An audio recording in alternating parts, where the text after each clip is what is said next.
ការងារជួសជុលបញ្ហាស្ទះស៊ីងលាងចានដោយសារតែផ្ទះបងប្រុសគឺមានបញ្ហាស្ទះស៊ីងលាងចាន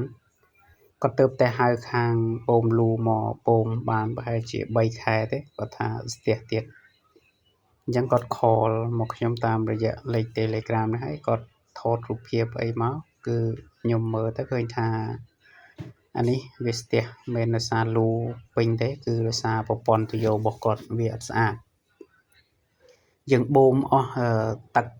ហើយនឹងកាកពីលូមែនប៉ុន្តែប្រព័ន្ធទុយោគឺវានៅមានខ្លាញ់មានអីគឺឆាប់នឹងស្ទះទៀតណាគាត់ថាប្រើមិនតាន់បាន3ខែសួរផងគឺស្ទះដល់ពេលយើងមើលការងារទៅយើងជជែកតម្លៃគ្នាត្រូវក៏ជួសជុលឲ្យគាត់ហើយធានាមួយខែបើសិនណាបើ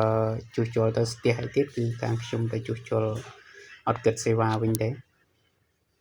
នេះគឺយើង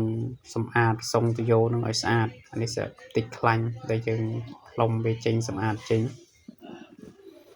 ហើយយើងជួសជុលទៅម៉េចជួយចិត្តទុកដាក់បន្តិចខ្ញុំបើកទឹកតេស្តម្ដងទៅ2ដងធ្វើម៉េចឲ្យទឹកហូរដាច់អានឹងបានយើង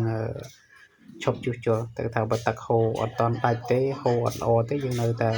ជួសជុលបាញ់បំបែកខ្លាញ់នឹងឲ្យបែកអស់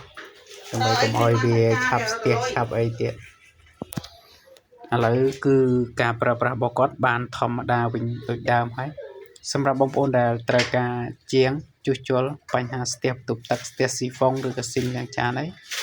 អាចទាក់ទងតាមរយៈលេខ Telegram នេះបានខ្ញុំមានសេវាកម្មជួសជុលនៅក្នុងរាជធានីភ្នំពេញការងារតិចតួចក៏ទទួលធ្វើ